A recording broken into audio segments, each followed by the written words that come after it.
Today we have this wonderful special woman, Smita Warrier, right here. As her name says, Warrior, she truly is our Charlotte Warrior, our Iron Lady. So Smita, welcome to our B.A.D. talks. It's one of our first talks today. And who is this? Who is this? Finn. Hi Finn, say hello. Say hello. So tell us a little bit about yourself. Just can you introduce yourself to our audience right there? Hi, as Indu mentioned, my name is Smita Warrior. I have been part of the B.A.D. community for a few years now, and just somebody who's running and biking to keep my sanity. I am a mom of 2 boys and a furry one as well, and a dentist when I'm not running. I have my own practice and enjoy doing a little bit of everything. Awesome, awesome. All right, Smita, so let's start your story. Tell us a little bit about your running story. How did it all start? All right, so I did not grow up running. I was always interested in sports and I was active, but not a whole lot. I grew up in India and I feel like there are fewer opportunities there than we could have here. Yeah. So after my second child was born in 2008, I said, okay, I'm going to do something to get more active.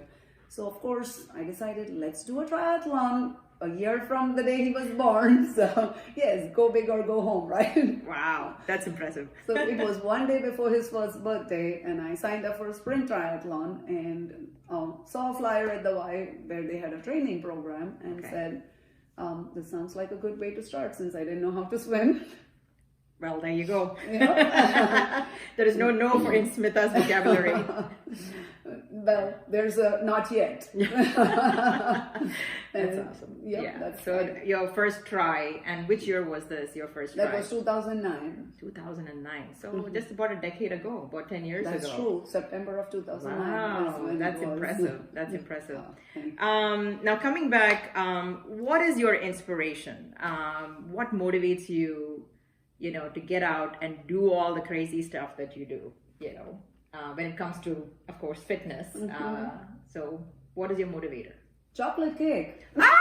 No. Who would have thought? I'm kidding. That's the end result. I feel like I can eat everything everything that I like because you earned it. You earned burn it off. Yes. Yeah. No, truly, the motivation is. A big part of it is the cool people I meet. It is amazing the friendships you form doing this. I agree. It is simply amazing hearing people's stories and sharing stories with them.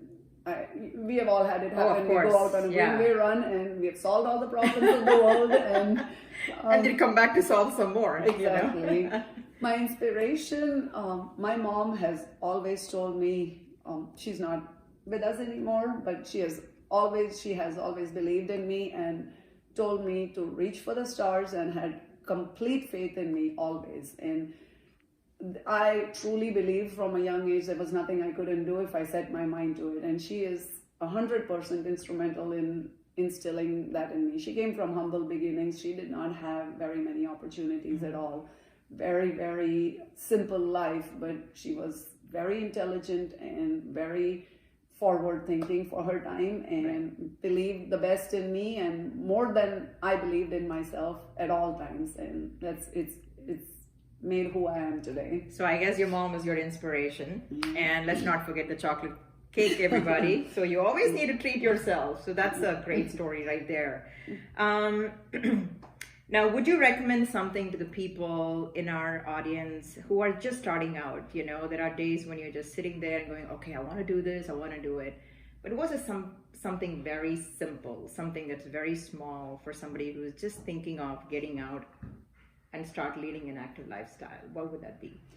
I think starting out can feel overwhelming if you look at it as a big goal to achieve. If you break it down into smaller goals, start with something simple and celebrate every success, because every little step that you did that you haven't done yesterday or haven't done in the past is a success to celebrate. And that adds up and takes you to anywhere you want to be. I think that's fair. I mean, celebrating your success, looking back where you started, And for us, many of us, at the end of the year, it's a great way to kind of look back how the year was. And I think that's a great suggestion that you have. So thank you for that. All right, let's talk about your blings, Smita and her blings. So it's all about the bling. It's all about the bling. So looking at some of these bling, can you just name some of your most favorite bling that you want to talk to us about? Yeah, so some of the highlights here. To start with, is Rambling Rose, which is the first sprint I had done, first race I had really ever done. It was huge.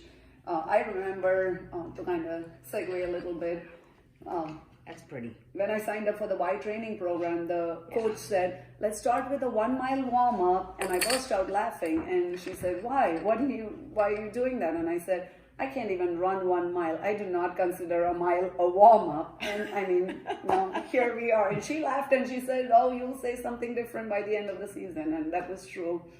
Okay. It is a women's only try, and people are so encouraging. That was a great race. That's how I started.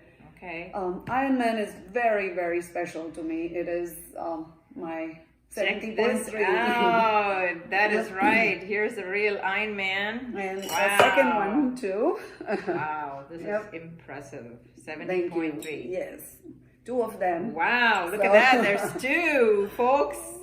So when's your 140.3? I know this is 140.6. Is that correct? Yes. So when is that? Oh, not anytime soon. With the right company. Oh gosh. Yeah, I probably die in water anyway. No, that's not true. It's whatever we set our mind to, we can do. I agree. Someday. This is my full marathon, Marine Corps. Marine Corps. Yeah, and that was this your first full marathon? It's actually my only one. Oh wow! Yeah, Check this out, people. It is a beautiful medal, and it's a very emotionally inspiring race. When did you do the Marine Corps? That was in 2013. 2013. Yeah, and with not as much training as I should have done, because I had signed up for the Augusta relay with friends, and I was doing the biking part a month before I did the full. So I focused on the biking part because I didn't want to let them down, and then train for the full for only a month. So not the smartest of things to do, but let's see. Of course, the Ragnar that we did together. Oh gosh, I'm never going to forget how insane that was. So tell me a little bit about your experiences with Ragnar. Oh, Ragnar was awesome. It was brutal, it was challenging, it was amazing. When you're doing it with friends and having a blast, nothing compares to it. And I think that's a very important aspect as well, right? When you're doing it together as a group, motivating one another, just getting inspired, looking at what everybody does, teamwork and team building. Yes. I think that's another great thing for people to think about as well. Look at that one. That's a cute little blingy princess. That was my first half marathon. Divas half marathon series. Check this out. If people really are talking bling and pink. Oh, and you get champagne at the end. And how pretty. Boa, and the medal is given to you by a hunky firefighter. Now, folks, all those women out there who love the blings, this is the kind of race you want to be shooting for. So is this a half or is it a full? It is a half. It's a half. Mm-hmm. Okay. Yeah. 2012. Yes. What else? What else is a big bling out here? Let's see. Thunder Road. Oh, Tobacco Road. Yes. Okay. Tell us a little bit about Tobacco Road. So Tobacco Road is probably my favorite half. We always do it with friends, and there's a huge group, so many friends that I know that do it every year. So it's amazing. You see all these people on the course at the finish line. There are people who do the full at a fast enough pace where I feel like I finish my half, I turn around and there they are. So it is incredible to see so many familiar, friendly faces. I think I've done it maybe and 4 this or one 5 is in times. Raleigh, right? Is yes. it? Yeah. It's fairly flat and isn't it? Very flat. It's also I believe Shashi's first, so which we ran together. Well, that's great. So you do have a husband who is a runner as well, so that's impressive. Okay. He is my biggest cheerleader. Of course. He does so much with the kids and the family that it leaves me free to pursue all my craziness. I tell everybody, when you're running races, it's the family that has the harder job. We're just doing what we love. Absolutely. For them to manage the logistics is so much harder. And he pulls it off and does it every single time with a smile, no complaint. Awesome. Of I course, couldn't we all ask need for more. Absolutely. I think we all need a support, and having a family support both through your husband or spouses and friends and family is very important. Let's talk a little bit about this teeny little one, but I'm sure it says Millstone Yeah. 2015. Among all the medals, is this the teeny smallest medal? This would be the smallest, which was wow. also Rambling Rose. Oh, sorry. Okay. Yeah. All right. It's a part of the Rambling Rose right here. Yes. That is pretty too. Yeah. Okay. So what is this medal all about? Just very curious. Well, so, of course, everything has a story behind it. Yeah. I had run several half marathons and decided to mix it up and signed up for a trail half. Whole different story. As we know, trail running is not the same as road running. I agree. Yeah. So I signed up and did not train at all like I should, and did one in the Whitewater Center. That has got to be one of the races that I guess kind of let me grow the most. Okay. You know how we always say, I just want to finish as long as I'm not last. Right. That was the race that my friend and I came in literally last. It was at the Whitewater Center. We got lost. We were not trained. We came in last. They had closed down the finish line.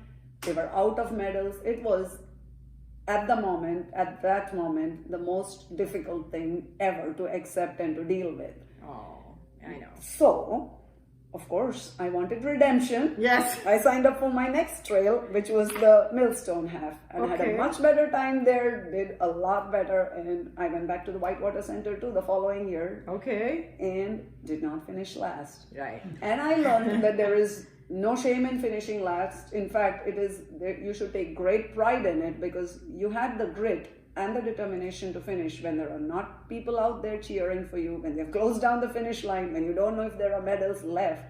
To still have the courage and the determination to finish, that someone who finishes at the end of the pack has put in more work probably than the person who finishes in the start of the pack. So. That's an incredible story, folks. So there is nothing called lose or last when it comes to being active, running, or whatever it is that you do.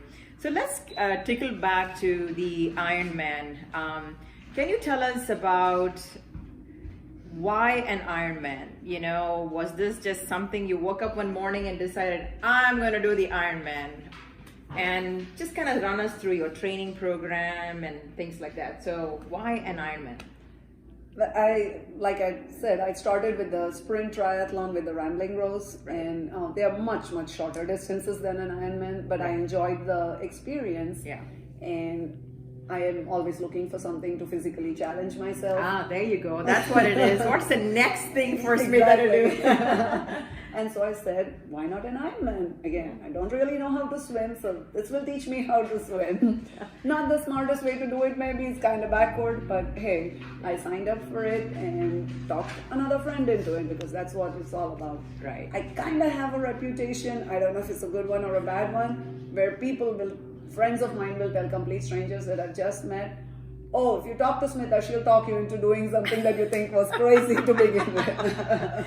Well, you know, coming with swimming. So I guess an Ironman is basically you start swimming a little over a mile, right? 1.2 miles, followed by running or biking. 56 miles of biking and 13.1 of run. So it's like a half marathon of running as well, right? And 56 miles of biking. Wow. So tell us a little bit about your training program. Where did you train and how did you train for that? So the Ironman I signed up for was a race that's in September. Okay. And so that means that your training is in the peak of the summer. Woo! And of course, North Carolina summer, everybody, it's hot. It's brutal. It sure is. So, I burn out easy, so I try and make my training plans as short as possible. So I picked a beginner plan that was 16 weeks long. Okay. Good 4 months, but again, because it's in September, that put me smack in June when I started. Wow. And I had somewhat of a base with running and biking, nothing with swimming. Okay. And I picked a beginner plan. My goal at that point was strictly to finish. Ironman has a cutoff where you have to finish in 8.5 hours. Oh, so wow. my goal was finish under that and I'll be good. Okay. And so the training was in the summer, the kids were off, so we had not as busy of a schedule, but it also meant that I took a lot of time away from the family to be training.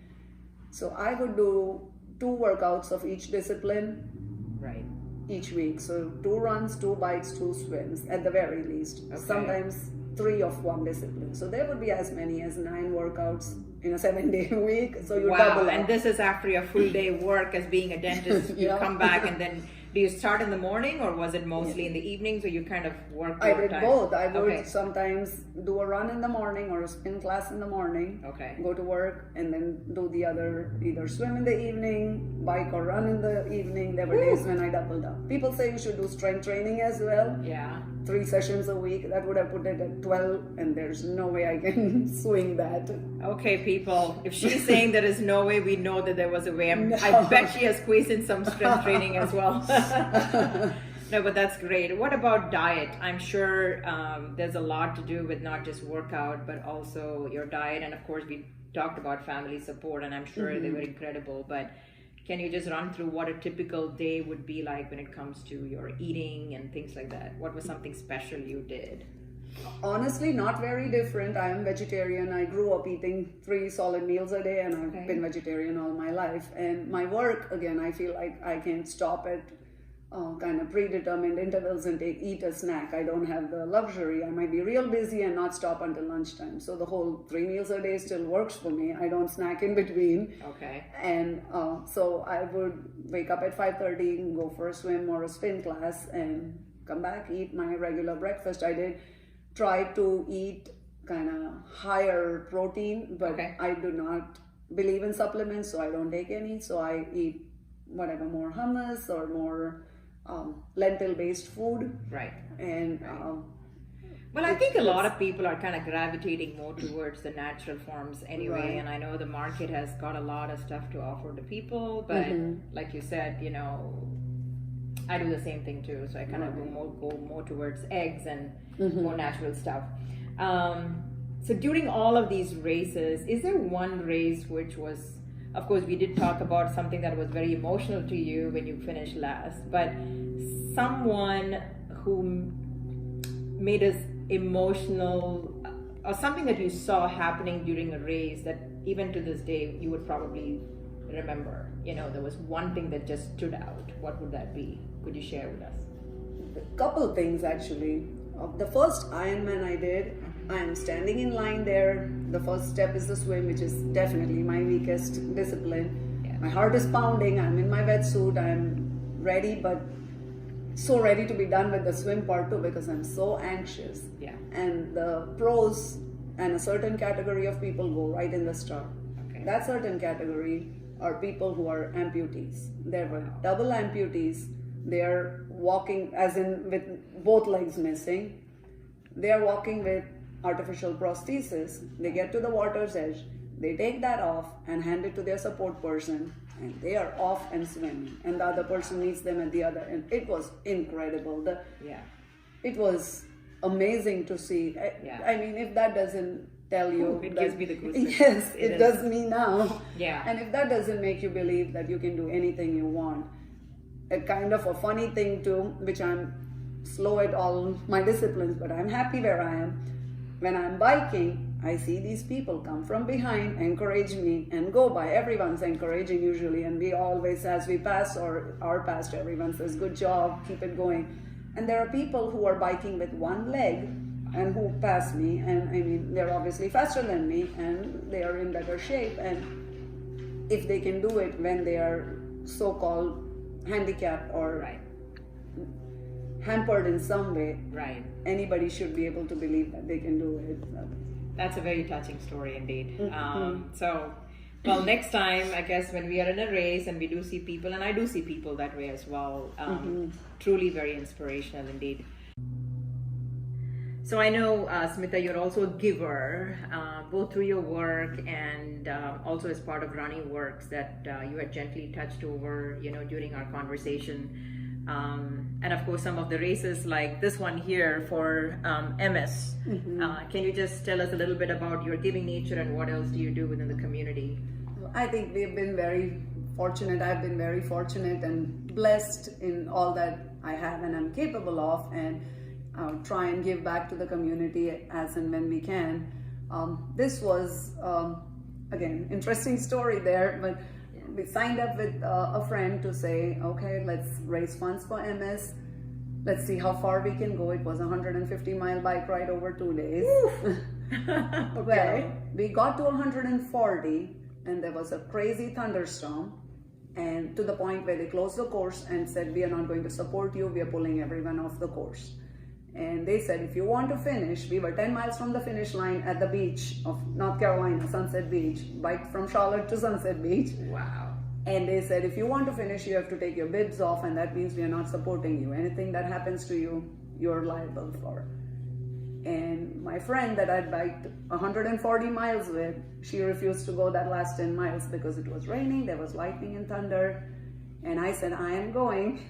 And oh my goodness. And I biked into the finish line, and it was so special because there was a lady with MS sitting in a wheelchair at the finish line to hand out medals to. Oh my God. I mean, obviously the people who stopped at 140 also got their medals. They had put in the work, but I reached out to friends for fundraising, and it was very heartening to see how friends come together and donate for a worthy cause. Absolutely. And again, like I said, we try and give back. I was what they call top banana one year because I was one of the higher fundraisers. How much did you raise for MS? I want to say it was $1,200 maybe that year. Wow. That's impressive. Yeah. It's absolutely emotional one for this one for sure. I can tell you that. And I guess tell us a little bit about Running Works. You did mention about Running Works community here for our audience. It's something I've heard of a few years ago, and I have gotten involved in the last few months. Actually, when we went and did around the Crown, when I was doing packet pickup there, I met one of the guys who's the kind of co-founder, and he told me about it, which I knew some stuff about it. They are an organization that work with homeless people or people who have had addiction issues and are not quite back on their feet, and they give them shoes and let them run. They volunteer at various races. Eventually, when you're looking out for them, you'll see them. They have distinctive blue and white shirts. Okay, yeah, I've seen them. Yes, I've seen they them, yeah. hand out water. They're volunteering at races. They sign up for races themselves. Gotcha. And naively, when I first started, I'm thinking, okay, this is about running. But of course, it's not about running. It's about something so much bigger than that. It's about empowering people and letting them see that they can have control over some small part of their life, and that can snowball into so much stuff that's better and helps them kind of move forward. That's awesome. That's awesome. And it's great that how our own running community here in Charlotte has this great opportunity for people to help one another, through that organization. Yeah, and so they're Running always Works, looking so for great. volunteers, and there's no commitment. You show Well, up. sign me up. Yes, you I'd be can show up happy as to. often or as little as your schedule allows, and they're happy for the support and the help. And it's a wonderful organization. I know we talked a little bit about Sashi, your husband, who also has run some half marathons, I would say, right? And is a great support. What about your kids? They are incredible. Shashi and the kids have been at the finish line at every single race. There has not been one race that I have ran on my own. They have been there for every race, and this was way back before Shashi ran or understood the craziness that made me run, but he was there nonetheless. The kids have been there. I remember Shashi coming for the early races, pushing Vivek in a stroller. Wow. So it's that's remarkable. Yes, and they are supportive. It's funny. Just last night, my older son, who's 14 and a half, said, "Oh, we should do an Ironman relay together." And he actually did the swim part of the Ironman. Okay. When he was 10 years old, he swam it in the river, 1.2 miles. Okay. And he was the youngest kid to do it, and he crushed it. I was so proud of him. It Impressive. was amazing. It really was. And I feel like I don't know if I inspire them or motivate them to do stuff, but when something like that happens, I know they're seeing it at some level and it pays off. I agree with you, Smita. I think, the fact that you've been doing all of this, whether we physically show it to them in the back of their minds and as they see your daily routine and the things that you do, I'm sure your kids have been very empowered and impressed and, getting them to do the things that they're doing right now. So that's awesome. And they understand the craziness too. They've had me fall asleep at the dinner table at 8 p.m. when I was 9 in training. And all three of them will say, Mommy, it's okay. We got the rest of the stuff. You go on to bed. Oh, that is sweet. That is adorable. So the big question is, what's your next big thing? 2020 is right around the corner. 2020 doesn't come along. So what's the next big thing, Smita? It's a beautiful number, 2020, like you said. So I've been trying to find a big goal. Okay. So far, I've settled on doing a 100K bike ride, 20 of them for 2020. Wow, 100K bike ride. That's like 80 miles. 62. Right? So, 62 miles. 62 miles. Wow. So typically, are you looking at once a month maybe, or maybe more once than every that? weeks? More than yes, that, I right? like to do it more often than once a month. And again, and it would be like one straight 62 miler. Mm-hmm. Yeah. Okay, well, maybe I'll help you with starting off with 10 miles somewhere down the There road. we go. I would love the company. That would be awesome. I'm very nervous running on or biking on the main roads, but I don't know, where do you typically bike? So I hate running on the treadmill or biking on a trainer, so I'm always outside. Okay. And I go out into Waxhaw, Okay. out to Mineral Springs. It's funny, my friend and I were on a long bike ride one time. Right. It was 75 miles, I want to say. We go out real far out, and she's like, wait, I know this golf course. It was way out in Mineral Springs or beyond. And she said, last night my friend said, should we go and golf there? And I said, heck no, I'm not driving that far. But now look, here we are biking here. Well, she said she wasn't driving, but she did not say she wasn't biking. So that's the kind of crazy this community is, I think, in the best possible way. You will do anything that sounds crazy to others because it's fun and you're with friends. Well, that's incredible. Thanks for sharing your lovely journey, and best wishes for your 2020. Thank you. And we are still not over. I'm going to go on with our rapid fire questions. All right, so now for some rapid fire questions. If there is a vice that you've not shared with anybody, what is it? A vice? Mm-hmm. Oh, Do you have it? overindulging on sweet food. Okay, done. What is your favorite movie or documentary? Favorite movie? Not very inspiring maybe, but it's The Lion King. Okay, hey, Yep. it is inspiring for a lot of kids for sure. Is there one thing that you'd like to change about yourself? And if so, what would it be? This might sound cliched, but I can be hard on myself, and I think this is an important thing for people to hear too. Again, celebrate every success. If things don't turn out the way you wanted it to, be more accepting. I work with that on a daily basis. Awesome. Be more accepting of yourself. Yep. That's nice. What is your favorite non-traditional form of exercise, if there is something like that? Something that you would want to try, you've never tried, but have a little apprehension about that form of exercise. Something that I've never tried and kind of intimidates me is CrossFit. I would love to try it. I'm not ready to take the leap yet. One of these days, but not quite there yet. Okay. What is the most useful product or service that you have bought for under $100? Something I have just gotten that unfortunately I'm sad that we need it, but I have gotten pepper spray. Okay. That comes in handy just in case, gives you peace of mind. Yeah. I think when you're biking, a good helmet is crucial. I have had accidents where I've cracked my helmet, and that's what's saved my life, I'm sure. Just having a good quality helmet. You can't overrate that. Okay. I know, Smita, you're young, but let's say 50 years from now, what advice would you give yourself? Keep at it. That's what will keep you young. Okay, that's a great advice. Now, if Smita had a day off, what would Smita be doing other than exercising or working out or thinking about doing insane stuff? Does that ever happen? Well, I was hoping that you'd be. I love to read. So, Okay. Yeah, it would be spending a few hours just sitting back and reading and catching up on stuff. Nice. So you're a reader, avid reader then.